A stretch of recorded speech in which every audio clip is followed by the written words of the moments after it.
Stan.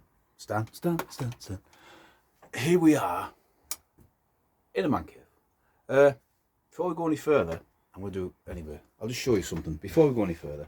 From yesterday's video, I brought it in here with me today. I can't stop playing with it.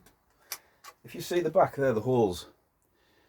10, 20, 30, 40. So each hole represents how many rounds you've got in. So you'll be able to see from the back, you know, roughly. That's a good thing, isn't it? Good idea by the Italians, World War II. And also, as it was pointed out by several people in the video, this magazine pouch is not correct to the weapon. This is in fact an M56 Yugoslavian, slightly curved magazine. Now, come on now, dealers. Just put it in there, that what it is. I'd still would have bought it. It looks the part. So anyway, what we're doing today. Appropriate sort of heavy engineering video on the background. I don't even know where that is. It's a German one, I think. I thought I'd just put something on in the background. So I'm going to do an ordinary life video for those people who maybe like refreshment time. I'm on cat duty as well, so I've got to keep my eye out. I've done everything I needed to do today. Finished about half an hour ago, so I've got exactly. I'm a bit early today. I've got 2.5 hours maybe before the wife comes home. Then the fun stops. Anyway, for those who just joined my channel maybe, or haven't seen, I wanted to document my ordinary life, my working life. I've never rescued anybody.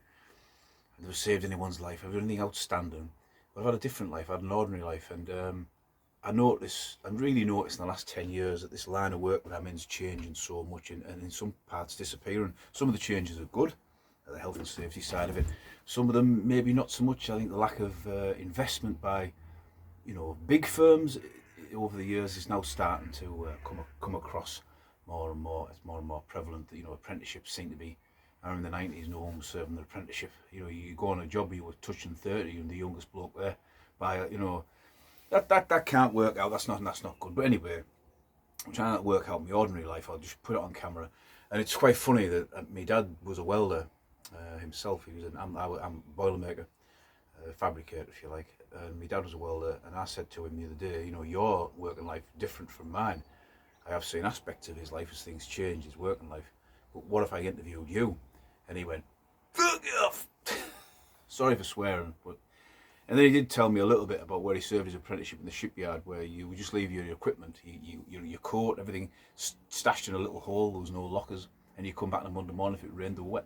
You just had to put them on and get on with it. You know, sort of a different world from nowadays.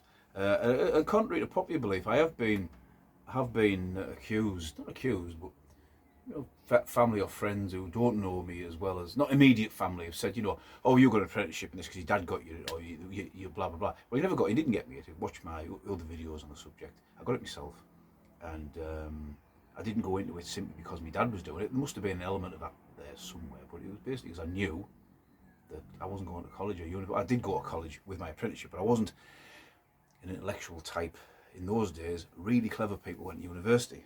Now, it's access for all, and if it's done anyone any good in this modern age, well, fair play to them. You know, I don't think I'd have the wherewithal to go to university. I certainly wouldn't be able to afford to go to university because I'd have to take time off work, wouldn't you? So yeah, that's that. So anyway, where were we? I'd finished my last video with me coming back to the firm I'd been to sea for, and excuse me, they did. I'll try and keep this under 20 minutes. This video has been hard for me to think about doing because I cycle to work and I think about what I'm going to say. And I've come across a couple of things which are a bit, I don't know, you know, how I'm going to put this across so without seeming like a git. But they used to do a lot of ship repair work. That was their main, in fact, their only line of work. They're long gone now. So I came back to their base, and it was a small, I wouldn't say shipyard, but they had a ramp, like a slipway. I think the address was the Slipways. That's giving away their company, but they. So basically, I mean, you could go on. It's funny if you don't know where your sand comes from. You build the sand, and you know you decorate rocks for the guy. They come from the bottom of the ocean, and I've worked on these ships. I've been out in the bay, in the Tees Bay, on these ships. They don't dredge from the Tees Bay, but they're doing little trials, and they basically have two great big pipes, like a Hoover, over the side, and they suck it up.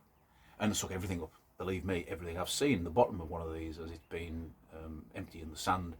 And it's like a miniature aquarium with flatfish, eels, crabs, all sorts of things, fighting for the little bit of water that's left. And back in my mind, someone correct me if I'm wrong, but they used to just dump it in the river, I think, or certain areas that dump it in the river was polluted, so all them things probably would have died. The cost of getting sand, you know, you think about the environment nowadays, and a lot of the stuff got sucked into the impeller, which was a pump. You know, a fish isn't going to last 5 minutes.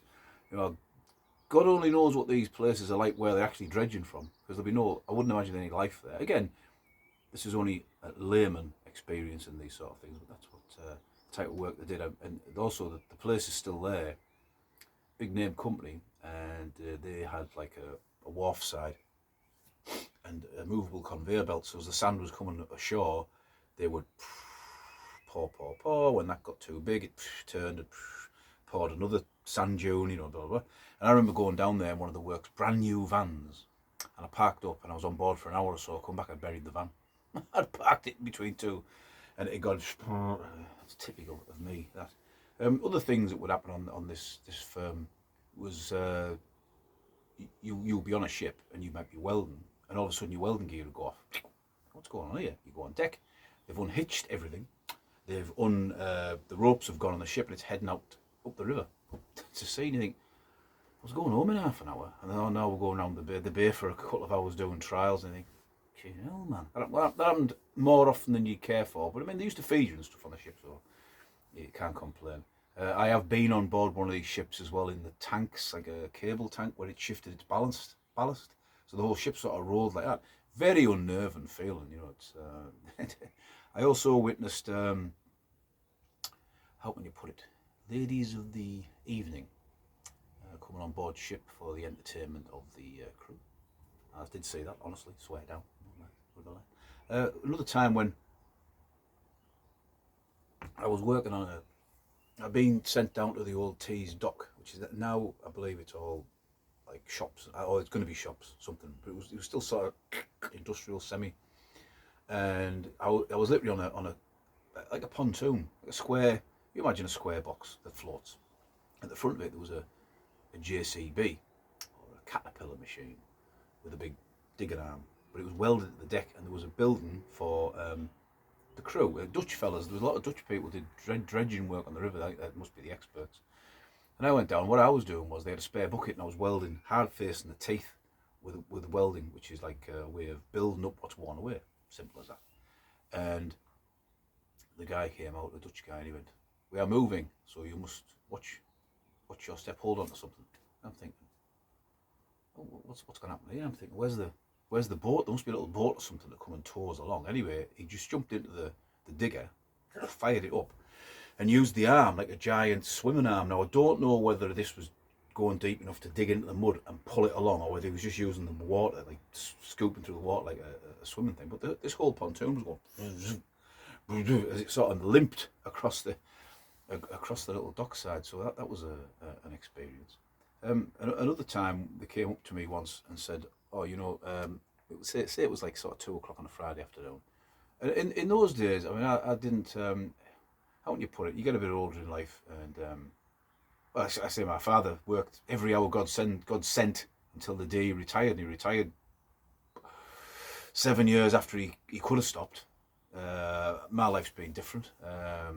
The older I get, the less I want, the less I can do in some respects. I've got other responsibilities and stuff. And also, when I was younger, I was playing rugby. So, but I have a responsibility when I'm going to work to do, I suppose, what's expected of me. Especially when you're younger and you were just starting out. So they said, "Will you work over?" Okay, what am I doing? Well, you're going out into the bay. There's a welder already out there, and you were doing some welding, strengthening these legs. So they had a little launch of their own, this company. So you get in, one of the guys, off we go, winter's evening. And I didn't know what it was where we were going. And basically, when I got out there, it was like a thing on 4 legs, like a little miniature oil rig, probably maybe 4 times the size of the shed. And there was a little tool building on there where these Dutch guys, it was Dutch guys again. I can't remember there being a handrail, honestly. I definitely didn't have a life vest on. So we were going out there. I said, "Who's the welder?" And they said, "Oh, it's Freddie." I'm not saying his real name. Now, throughout my working life, I've come across a lot of people who were older than me, who worked in the big industries where, you sort of, they're all gone now anyway, British Steel, your ICIs, places like that where they just trained probably more apprentices than they needed, and it wasn't always the best person. So if you were like, and I'm not saying I'm super tradesman, by the way, I'm just Mr. Average, but if you were below average, the chances of getting sacked, it probably wasn't. So they just give you the easy. You do the easy all the time, the easy.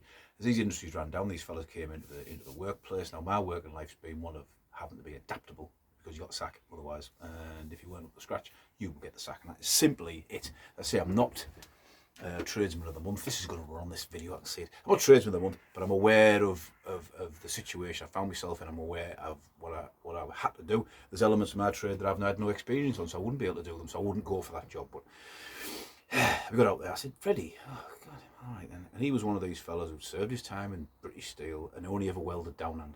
Now, if you want the layman's terms of that, downhand welding is the easiest.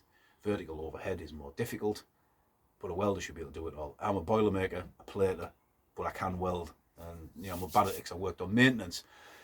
So we goes out there, and we had to get the job finished. I knew that what would happen, he would do all the easy stuff, and I, not even the welder, I would be doing all the hard stuff, and it's exactly what happened. And one thing I do remember is, at the time, this is about 1990, well, it will be 1990, the river was still polluted heavily, the River Tees, and this was on the sort of, as it widens out towards the end, start of the estuary, if you like. And as the sun was going down, the winter was hundreds and hundreds of seagulls hitting the water, and there were shoals of sprats. Now I don't know, it was winter time. It must have been winter time, or maybe sort of March, early spring. Maybe that it was cold. So I'm not sure how sprats migrate, whether that's a thing at that time of year. So someone correct me.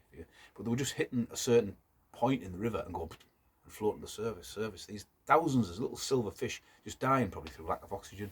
The river now is very clean, although they just had a lot of die-offs for crabs, crustaceans, lobsters and stuff, and I think fish. They put it down to an algal bloom, but they're doing a lot of work on the river, so who knows? But that is a shame, that, because the river has been clean probably for at least the last 20-25 years. So yeah, in the 90s it was starting to change. You see seals there all the time. Stop waffling on.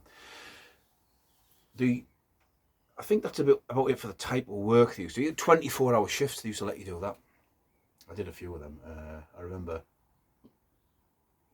like a freshman, working on a sand dredger, and there was what you call a butt, where two big thick pieces of steel come together, and there's a V like that, and you've got to fill it with weld. And we had these great big, I think, iron powder rods. I went to work when the sun came up, and I went home when the sun came up again, 24 hours later. They used to give you fish and chips, and I had quite a fancy car at the time, black Capri, and the lad I was with was from the area nearby, which was a bit colourful. So we went down to the fish and chip shop at 10 o'clock at night, and there was all these young lads appeared, looking around my car. Nice car, mate, nice car, touching it. So I'm thinking, oh. Till the lad come out, went, get away from his car, and they went, all right, the thingy. Yeah, so he was well known in the area, so we were all right. But yeah, 24-hour shifts, you got the next day off with pay, something like that. It was that, doing things like that.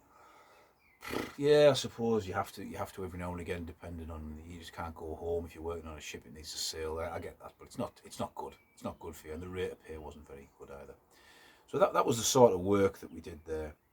The bad side of it was there was a culture of bullying in there. It's been very hard for me to think about how to put this across, because there was three, mainly two of them, these fellas who were a bit older than me, and they were heavy lads, not fat lads, heavy, so in the gym, that sort of carry on. I've always been the same build, really. I've been in the gyms and stuff from rugby. I've always been the same build, sort of, but these lads were, thick-necked types. Never seen them since. I did work for this firm again, they were there then, but basically, one of them, the head one, if you like, used to say to me all the time, "Now then, rugby player, think you're hard, dear?" I just go, no, not really. You've got to remember, supervision on this job, the site and the managers all thought their antics were funny.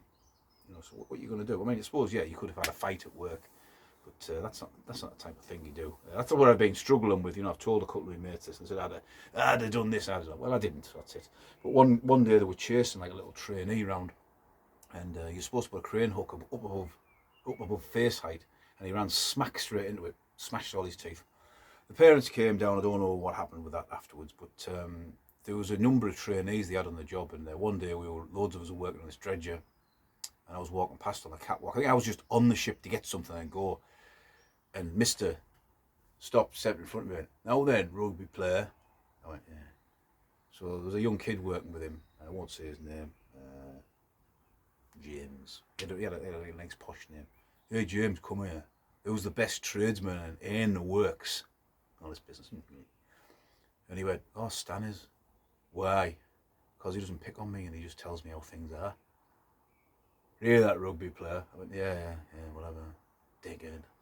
And he got his spanner and he threw it in all the mud inside this dredger hold. And he said to this kid, James, get down there and get that. And the kid went for it. And I said, excuse me, I've got to get about my business. That and a few other things happened in there where you just think, it was condoned by the management, you know. And when I went back there a couple of years later, it was still the same. No, then rugby player. And think, oh, pardon my friend, piss off. You know what I mean? And, you know, whatever. I didn't do anything about it apart from ignore them. Wouldn't happen nowadays, I hope. So the long story short of it is, I was getting a bit sick of working there. It was nice to like go to sea for them, and you know, little journeys to sea. That was alright. It was quite interesting for a young fella. But next door there was a massive oil rig. I think they made jackets there, like a jacket and an oil rig is like the framework that sits in the sea. But at the time in this area there was 1, 2, 3, 5 offshore facilities that made legs. They did make legs. That was less common at my time of coming out of my apprenticeship. And they made the modules, so it could be accommodation modules, an empty box that would go and sit on top of the legs in the sea, or it would be a small factory, a refinery, if you like. So we made all those sort of things. So he was there, he served his apprenticeship there, right next door to me. He was getting made redundant. And what this firm did, they had an agreement with the other firm further up the road in Hartlepool, and they said, take all our ex-apprentices, and they went, yeah, no problem. My mate jumped over the fence, come and see me, because I didn't work there. He went, ring this number now and tell them you've just been made redundant from this. So I did. I went, hello, my name's Stalem Stan. I've just made redundant from this firm. That's where I served my apprenticeship. And the bloke went, there'll be a card there for you on Monday. And it was that easy. That easy to jump onto a job which was 3 times the money. You know, in those days, that's what it was like. They were very sad to see me go where I was working, and I've still got a set of references for them, from them, glowing references. Yeah, oh well, I suppose the bully got the same references as well, didn't he? Anyway, so, one of the little cats is in here now. Skittle, go on. What you doing? I know what she wants. Honestly, this is unreal. Come here, you little beast. Give me it. She likes these little beer bottle tops. There you go. Go and play with that. Right, so, Monday morning, we come along, and even though my mate, I was serving my apprenticeship with, part of my apprenticeship with, who was in the offshore, he'd been in the offshore industry already, I never had. We come around the corner of this place in Hartlepool, which will probably give away where it is. It's like a Zeppelin shed, great big Zeppelin shed. And I thought, even though I'd travelled a little bit up to this point, I was like, bloody hell, I'm going to get the sack. I can't do this sort of work. A 20-year-old, complete change of environment, and you go in, and the cranes are like 50, 60 foot in the air, whatever. I can't remember the exact height. You're thinking, oh God, you've got to work with a pendant. Oh my God. I can't remember. And you also have to come in with your toolbox, your bag full of your gear, and your bag with your sandwiches in, and you don't know where to put it. No one wants to show you where a locker is. It's a little bit different nowadays, but in those days it wasn't. You go in the canteen, is this a seat taken? Yeah. You always end up I was always at the back end of these jobs. You end up on the broken chair right at the very back near the toilet door. You know, it's crap. It really is. That's why I'm trying to document this, probably for my own reasons. I won't feel insulted if you don't want to watch it and you don't want to comment. You want military, don't you? There you go. Anyway, so me and my mate thought, well, this place was like 7 days a week. It was only a short-term deal thing. We thought we'll go on nights. You go on nights in this place. The most you have to do is 5 nights. Happy days, more money. So we'll go on nights, no problem. So me and him turned up for the night shift, and all the other tradesmen there. And in those days, like I said, it was mainly older blokes. There wasn't many people our age. You know, you got round, chubby little faces, and you stood there like that. And I always remember the gaffer. He was a nice fella. God rest his soul. He's passed away now. He's passed away a while ago. He stood there, never met us before. And he went, And who were you two then? And I said, oh, we're the platers off day shift. Eager to play. And he went, I asked for men and they sent me boys. And everyone burst out laughing. He didn't laugh because he fucking meant it. I tell you, just think, oh no, man.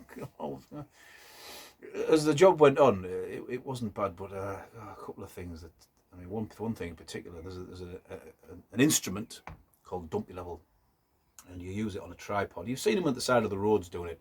That's a theodolite. That's for measuring angles. It's that way. Dumpy Level is that way. So you sort of leveling things up within a millimetre, you know. So you had to level the decks up with these modules we were building. Me and my mate worked together.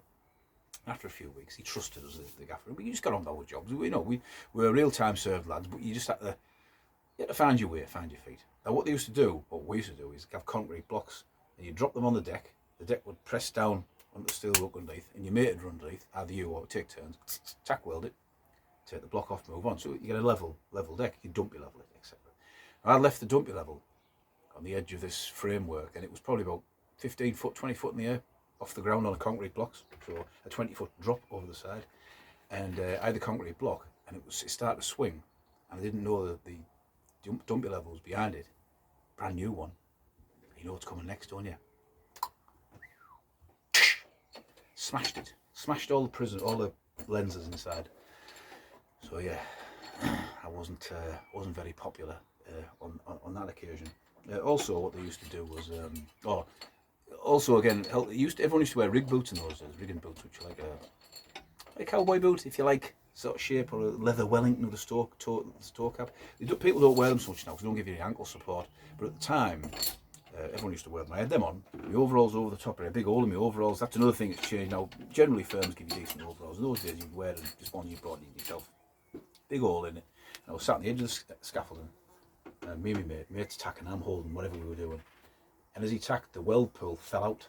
And it fell out. It went, so a blob, if you like, of molten metal, fell out, went straight in the hole of my overalls, straight in my rigging boot, and trapped between my foot and the leather. And I'm going, oh, fucking hell! I couldn't get my foot out. I was trapped in the scaffold, and I have still got the scar, little round, tiny scar, smaller than a 5p piece. To this day, my mate thought it was hilarious. But we also used to get flyers. So once or twice a week, you would get away. They would come in, like say the break was 2 a.m. Before the break, he would come up to you and say, right, sailor must stand in your pal. As soon as break time comes, you're off. And you got paid for it, and you got clocked out. The firm's long gone now anyway, and all these practices don't exist anymore. And that makes one of the things for the worst, because, you know, if you worked over on a Friday night, was it Friday or Sunday? I know when I've worked there before, it's been a Friday night. I didn't like to work over because I was playing rugby the next day. I didn't want to be knackered, but I have done. And what they do on a Friday or a Sunday, depending on what night you were working, you were there for 12 hours or 10 hours, can't remember now. But they would say, right, that's your job. As soon as you finish that, you can get in the cabin and have a sleep. That was it. So like everyone got a similar length job, you know, no one really got shafted. So you might have a job that lasts you 3 hours, get it done in the cabin, paid all night. And those things don't exist anymore. And I think personally for the worst, because people, if firms on short-term, especially short-term contracts, treat you like an adult, and they want the best out of you, it's got to be a little bit of give and take. You know, but we live in a different world nowadays. So yeah, they used to give flyers, and there was one fella who was called, we nicknamed him Jimmy the, very well-known brand of condoms, Jimmy the X, because at the time the AIDS epidemic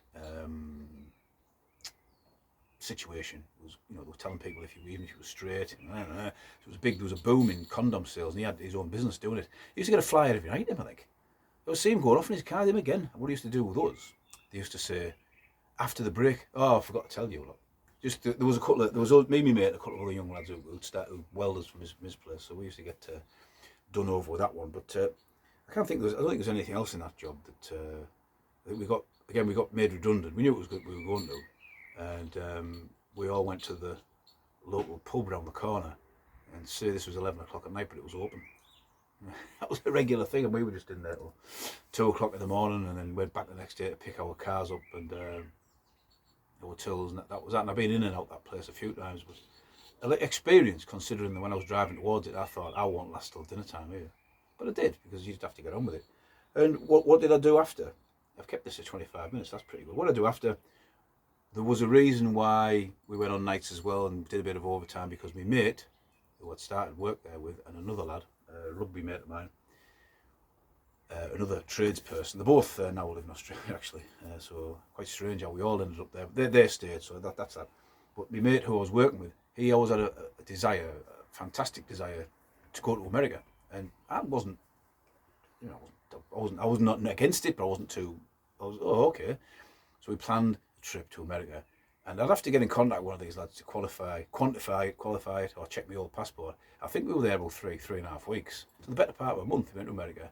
And we tooled around, and that is the next video. It's going to be a hard one to do, that, I think. But that is another episode of An Ordinary Life.